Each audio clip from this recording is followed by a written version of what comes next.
تو ایک مرتبہ کہا کہ میں تمہیں بتاتا ہوں، اب تم یہاں پہ نقطہ گزاری کرو کہ کہاں پہ کیا اور کس طریقے سے پڑھنا ہے۔ تو یہ جناب ابو اسود دوئیلی جن کا یہ کارنامہ، ان کی ایک 4 یا 5 سال کی بچی ہے اور دور ہے معاویہ کا، امیر شام کا دور ہے۔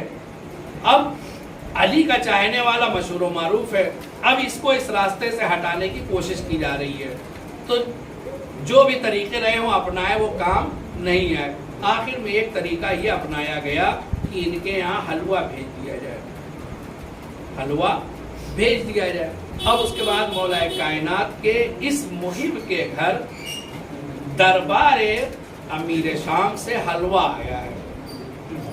یہ تو حلوے کی حقیقت جانتے ہیں چونکہ یہ بڑے ہیں، لیکن بچے یہی ہوتے ہیں، بچے بچے ہوتے ہیں، کوئی بھی کھانے کے گھر میں چیز دیکھیں گے فوراً ہاتھ بڑھائیں گے اور لپک لیں گے اور کھا لیں گے۔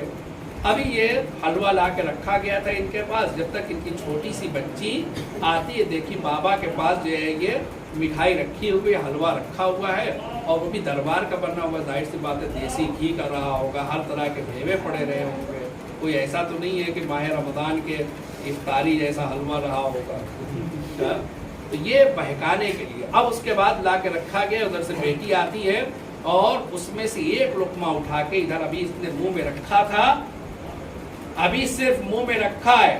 ابو الاسود دوئیلی کہتے ہیں کہ تم نے جو حلوہ اپنے منہ میں رکھا ہے تمہیں معلوم ہے یہ کہاں سے آیا ہے؟ یہ معاویہ کے دربار سے آیا ہے اور بھیجنے والا وہی ہے۔ اب ایک مرتبہ بچی ہے، لیکن دیکھیے معرفت کی منزل کیا ہے۔ علی کی محبت اگر کسی کے دل میں پیدا ہو جاتی ہے تو اس میں سن و سال کی قید نہیں ہوتی ہے، بلکہ معرفت اس کی بڑھ جایا کرتی ہے۔ معرفت بڑھ گئی۔ اب اس کے بعد یہ ابو الاسود دوئیلی کی بچی فوراً ہی حلوے کو تھوک دیتی ہے اور شعر کہتی ہے کہ یہ حلوہ معاویہ نے ہمارے پاس اس لیے بھیجا ہے تاکہ ہمارے دلوں سے علی کی محبت چھین لے۔ ہم حلوہ کیا پوری دنیا کو دے دیں گے ہاتھوں سے، لیکن علی کی محبت کو اپنے ہاتھوں سے نہیں دیں گے۔ یہ تاریخ نے بتا دیا کہ دیکھو دشمن مختلف طریقوں سے آتا ہے تمہیں بہکانے کے لیے، اب تمہاری ذمہ داری ہے کہ تم اپنے ایمان کو کیسے بچا لیں۔ واہ واہ سبحان اللہ۔ یہ حلوہ ہی کیوں بھیجا، کچھ اور کیوں نہیں بھیجا؟ اس لیے کہ جب آپ غور کریں گے اور مطالعہ کریں گے دیکھیں گے کہ انسان کے اوپر سب سے پہلے جس چیز کا اثر ہوتا ہے وہ غذا کا ہوتا ہے۔ واہ، سب سے پہلا اثر کس چیز کا ہوتا ہے؟ وہ کھانے کا ہوتا ہے۔ اس لیے کہ کھانا اگر حلال ہے تو انسان کی روح پرواز کرتی ہے، پاک اور پاکیزہ ہوتی ہے۔ اگر غذا ناپاک ہے تو اس سے روح میں قدورت پیدا ہوتی ہے اور گناہ کے اسباب فراہم ہوتے ہیں۔ اسی لیے تاریخ نے بتایا یہ اس دور کا واقعہ تھا جو علی کے ایک چاہنے والے کے گھر بھیجا گیا تھا، اور اپنے دور کے آج سے 100 سال پہلے کا ایک واقعہ ہے، ایک عالم دین ہے۔ کھانے کا اثر دیکھیے گا، دودھ کا اثر دیکھیے گا کیا ہوتا ہے کہ علی کی محبت کس طرح سے دلوں میں آتی ہے اور کیسے دلوں سے نکل جاتی ہے اور دل میں داخل نہیں ہو پاتی ہے۔ صلوات پڑھیں محمد۔ ایران میں بہت بڑے آیت اللہ گزرے ہیں انقلاب سے پہلے، آیت اللہ شیخ فضل اللہ نوری، ان کا امام خمینی کے انقلاب لانے سے پہلے انقلاب میں بہت بڑا رول رہا ہے، بہت بڑا کردار رہا ہے۔ یہ اس وقت جب شہنشاہی حکومت تھی اس کے خلاف کھڑے ہوئے تھے اور کافی جنگ و جہاد کیا انہوں نے۔ آخر میں یہ ہے کہ حکومت دیکھیں علی کا چاہنے والا ہے، اس کے پاس پیغام بھیجا جاتا ہے کہاں سے؟ دولت حکومت عثمانی کی جانب سے، جو ترکیہ جس کا مرکز تھا، کہ جب ٹوٹا تو اس میں سے عراق اور سعودی عرب اور لبنان اور سیریا اور مصر اور یہ سب ملک بنے۔ اتنی بڑی حکومت تھی عثمانی، جس نے سیریل دیکھا ہے ارطغرل، اس میں یہ سب پورا اس میں لکھا اور دکھایا گیا ہے۔ تو اتنی بڑی حکومت، اب اس کے بعد ان کے پاس نمائندہ بھیجا گیا، جب ان کو یہ ہوگا کہ ان کو پھانسی دے دی جائے گی، ان کی طے ہو گئی، عدالت نے حکم کر دیا کہ ان کو حکومت کے خلاف بغاوت کی ہے لہذا پھانسی دی جائے گی۔ ایک مرتبہ عثمانی حکومت کی طرف سے نمائندہ آتا اور کہتا ہے کہ آپ ہمارے سفارت خانے میں پناہ لے لیجئے، آپ کو کوئی پھانسی نہیں دے پائے گا۔ اس لیے کہ دنیا میں سفارت خانے کا قاعدہ اور قانون یہ ہوتا ہے کہ ہندوستان میں مثلا فرض کیجئے اگر ایران کا سفارت خانہ ہے یا کسی بھی ملک کا سفارت خانہ ہے تو اس پر حملہ یعنی اس کے ملک پر حملہ شمار کیا جاتا ہے۔ یہ قاعدہ اور قانون ہے۔ تو آپ ہمارے سفارت خانے میں آ جائیے ہم آپ کی جان کی ضمانت لیتے ہیں تو ایک مرتبہ جواب دیتے ہیں وہ آیت اللہ، وہ علی کا شیدائی اور محبت علی سے لبریز دل رکھنے والا جواب دیتا ہے کہ زندگی بھر علی کی روٹی کھائی ہے، اب آخری دور میں عثمان کی روٹی کھائی ہے۔ واہ واہ واہ واہ، یہ جواب دیا دینے والے نے۔ ایک طرف باپ کی محبت کا یہ عالم ہے کہ اگر حکومت کا دولت عثمانی کا سہارا لے لے تو جان بچ جائے گی، ایک طرف اسی باپ کا ایک بیٹا ہے، باپ کو لا کے میدان میں سولی دی جاتی ہے، تہران کے میدان میں سولی دی جا رہی ہے باپ کو، بیٹا ہے جو کھڑا ہوا تالی بجا رہا ہے۔ ایک مرتبہ کسی نے پلٹ کے پوچھ لیا کہ یہ آپ کا بیٹا یہ حرکت کیوں کر رہا ہے؟ کہا یہ حرکت اس لیے ہے کہ اس سے ایک غلطی ہو گئی، ہم سے ایک غلطی ہو گئی تھی جس کا یہ خمیازہ ہے۔ کیا خمیازہ ہے؟ کہ بچپنے میں جب اس کی ولادت ہوئی تو اس کی ماں مر گئی تھی، اب اسے دودھ کون پلائے؟ ظاہر سی بات ہے بچہ پیدا ہوا ہے تو اس کو دودھ پلانا چاہیے۔ اب یہاں پہ لوگوں نے بتایا کہ فلاں محلے میں ایک عورت رہتی ہے، نجف میں فلاں محلے میں ایک عورت رہتی ہے، وہ اسے دودھ پلا سکتی ہے۔ اب اس کے بعد بچے کو اس کے حوالے کر دیا جاتا ہے۔ چند دنوں کے بعد پتہ چلتا ہے کہ وہ علی کی دشمن عورت تھی، جسے ناصبی کہا جاتا ہے۔ ناصبی وہ جو علی علیہ السلام کو اور اہل بیت علیہ السلام کو کھلا گالی اور برا بنا دیتا، لعنت کرتا ہے ان پہ۔ تو یہ لڑکا اس ناصبی عورت کا دودھ پیتا ہے بچپنے میں، اور جوانی میں باپ کو سولی دی جا رہی ہے اور یہ کھڑا ہوا تالی بجا رہا ہے۔ تو یہ اثر ہوتا ہے، ایک طرف باپ کا ایمان اس منزل پہ اور ایک طرف غذا اور دودھ کا اثر یہ ہوا کہ آیت اللہ کے بیٹے کو باپ نے تربیت میں کوئی اثر نہیں چھوڑا ہوگا، باپ نے پروان چڑھانے میں کوئی اثر نہیں چھوڑا ہوگا، لیکن دودھ نے اپنا کام کر دیا اور وہ دشمن علی بن گیا۔ صلوات پڑھیے محمد والا۔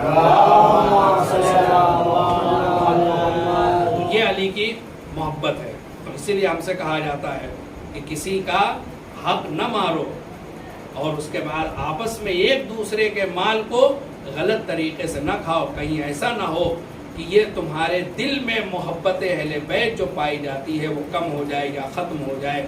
اس لیے کہ اگر اس کا اور زیادہ بارز اور نمونہ دیکھنا ہے تو کربلا کے میدان میں ہمیں دکھائی دیتا ہے کہ جہاں پہ امام حسین علیہ السلام جیسا شفیق، مہربان، رحمان پروردگار کا رحیم نمائندہ خطبہ دے رہا ہے اور اتمام حجت کر رہا ہے اور ایک ایک سے اپنے آپ کو پہچانوا رہا ہے، کیا تم نہیں جانتے ہو کہ میں رسول کا نواسا ہوں؟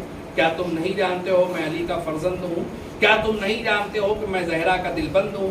کیا تم نہیں جانتے ہو کہ میں حسن مجتبیٰ کا بھائی ہوں؟ کیا تم نہیں جانتے ہو کہ ہماری شان میں آیت تطہیر نازل ہوئی؟ تمام رشتے ناطے گنا دیے لیکن سب قتل کے درپے ہیں۔ ایک مرتبہ امام حسین علیہ السلام فرماتے ہیں کہ ہماری باتیں تمہارے دلوں پہ اس لیے اثر نہیں کر رہی ہیں کہ قد ملئت بطونکم من الحرام، تمہارے پیٹ مال حرام سے بھر چکے ہیں۔ فتح اللہ علی قلوبکم، بس خداوند عالم نے تمہارے دلوں پر مہر لگا دی ہے، اب نہ اس میں سے کوئی برائی باہر آ سکتی ہے اور نہ کوئی اچھائی اس کے اندر جا سکتی ہے۔ تو کبھی کبھی محبت اہل بیت سے دور کرنے والی چیز ہوتی ہے نسل کی طہارت نہ ہونا، اور کبھی کبھی اہل بیت کی محبت سے دور کرنے والی چیز ہوتی ہے حرام خوری۔ لہذا ان دونوں سے ہم اپنے آپ کو بچانا اور اپنی نسلوں کو محفوظ رکھنا ضروری ہے تاکہ محبت اہل بیت کا افتخار ہماری نسلوں میں جاری اور ساری رہے اور باقی رہے۔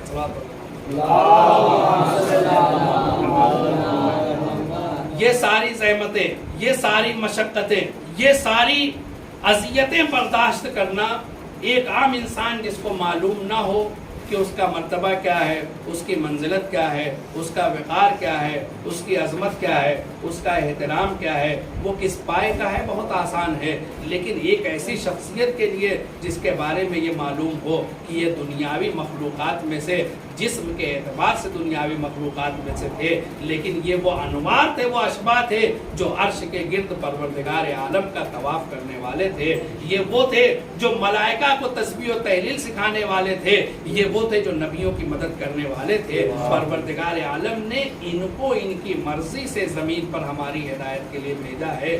یہ ہمارے پانی اور آب و دانہ کے محتاج نہیں تھے، یہ جہاں پہ ٹھوکر مار دے وہاں پہ چشمہ نازل ہو جائے۔ یہ ان کا تذکرہ کیا ہے، ان کی گھر کا خادمہ کا یہ عالم ہے کہ اگر نماز مصلا بچھا کر دعا کر دے تو اس آسمان سے خوان نازل ہو جاتا ہے, دسترخوان نازل ہو جاتا ہے.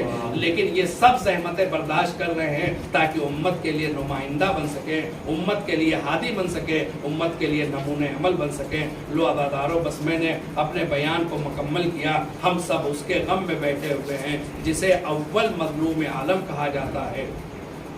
علی علیہ السلام کی ذات کتنی عظیم ذات ہے کہ جب علی کے مصائب غیر مسلمان بھی سنتا ہے, علی کے فضائل غیر مسلمان بھی سنتا ہے, تو وہ بھی برداشت نہیں کر سکتا ہے اور صاحب ایمان ہو جاتا ہے. علی کے گلے میں ریسمان ظلم ڈال کے مدینے کی گلیوں میں پھرایا جا رہا ہے. ایک مرتبہ ایک یہودی ہے جس کو لوگوں نے دیکھا کہ وہ کلمہ پڑھ رہا ہے, تو ایک مرتبہ لوگوں نے کہا کہ تم علی کو تم اس وقت کلمہ کیوں پڑھ رہے ہو, تمہارے مسلمان ہونے کا یہ کیا مقام اور منزل ہے؟ تو اس نے کہا میں نے اسی علی کو دیکھا تھا جس کے ہاتھ میں تلوار تھی, میں نے اسی علی کو دیکھا تھا جس کے 2 انگلیوں پہ باب خیبر تھا, میں نے اسی علی کے ہاتھ میں آج بھی وہ تلوار دیکھی ہے, علی کو آج بھی ایسا پایا ہے. لیکن یہ اپنے دین میں سچا ہے. کیوں؟ اس لیے کہ یہ اپنے دین کے لیے مصیبتیں برداشت کر رہا ہے, اپنے دین کے لیے رسی کے پھندے کو اس نے اپنے گلے میں برداشت کیا ہے. لو عزاداروں, وہ وقت بھی آتا ہے کہ مولا کائنات ہیں, ماہ رمضان ہے, نبی اکرم پہلے ہی پیشن گوئی کر کے جا چکے ہیں, بتا چکے ہیں کہ اے علی یہی وہ مہینہ ہوگا جس میں تم دنیا سے رخصت ہوگے اور ہم سے آ کے ملاقات کرو گے. اسی مہینے میں تمہاری ریش مبارک تمہارے سر کے خون سے سرخ ہوگی. لو عزاداروں, ایک مرتبہ 19ویں کی صبح نمودار ہوتی ہے, مولا کائنات مسجد کوفہ میں تشریف لاتے ہیں, گلدستہ اذان پہ جاتے ہیں, اذان دیتے ہیں. تاریخ نے بتایا کہ یہ علی کی وہ آخری اذان ہے جو کوفے کے ایک ایک گھر میں اور ایک ایک کان میں پہنچتی ہے. مولا کائنات ارے کوفے اذان دے کے آتے ہیں. ایک مرتبہ دیکھا لوگ مسجد میں سو رہے ہیں, انہی میں علی کا قاتل بھی موجود ہے جو عہدے منہ تلوار پر دبائے ہوئے سو رہا ہے. ایک مرتبہ علی اسے جگاتے ہیں, نماز کا وقت ہے اور اے ناپاک تو کس ناپاک ارادے سے آیا ہے مجھے یہ بھی معلوم ہے. لو عزاداروں, علی نے اسے بھی جگا دیا, علی نے ایک پیغام دیا کہ ہمیں معلوم ہے کہ یہ میرا قاتل ہے, لیکن وقت نماز یاد دلانا ہماری ذمہ داری ہے. علی ادھر نماز محراب عبادت میں آتے ہیں, نماز میں گئے, ارے نماز پہلی رکعت کا پہلا سجدے سے سر جیسے اٹھانا چاہتے ہیں, ایک مرتبہ زہر میں بجھائی ہوئی تلوار ابن ملجم کی تلوار علی کے فرق مقدس میں پڑتی ہے, علی کا سر شگافتہ ہو جاتا ہے. ارے تاریخ نے بتایا ارے ابن ملجم کی تلوار اسی مقام پہ پڑی تھی, ارے جہاں پہ جنگ خندق میں عمرو ابن عبدود کی تلوار علی کے سر میں لگی تھی.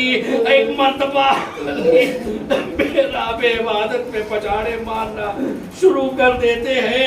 علی کا اب یہ عالم ہے, ارے زہر نے اتنی تیزی سے سر اور بدن میں اثر کیا کہ وہ علی جو سید و صابر تھا, جو شاکر و صابر تھا, ارے تاریخ نے لکھا محراب مسجد کی خاک اٹھا علی اپنے زخموں میں بھرتے جا رہے ہیں, آواز دیتے جا رہے ہیں فزت ورب الکعبہ.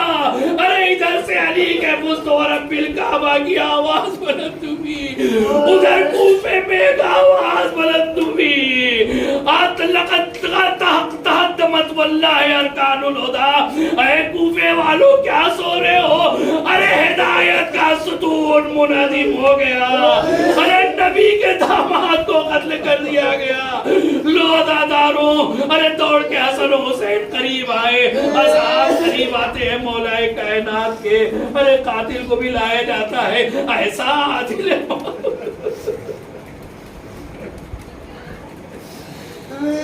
ایسا رحم دل امام دنیا نے نہ دیکھا. ارے ابن ملجم کو لایا گیا, ہاتھ بدے ہوئے, علی اپنا غم اور درد بھول کے ایک مرتبہ آواز دیتے ہیں اس کے ہاتھ کو کھول دو. ارے دیکھا مارے خوف کے اس کے ہونٹ پکڑائے ہوئے ہیں. ایک مرتبہ کہا اسے جام شیرین نو پلایا جائے, اس کے لیے اس کے ہاتھ اور پیر کو کھول دیا جائے. لو عزاداروں, وہ وقت بھی آیا کہ اب علی جو اپنے پیروں سے چل کر مسجد کوفہ میں آئے تھے, اب زہر نے اس قدر اثر کر دیا ہے کہ علی اب اپنے پیروں سے چل کے بیت الشرف تشریف نہیں لے جا سکتے ہیں. ایک کلیم لائی گئی, ارے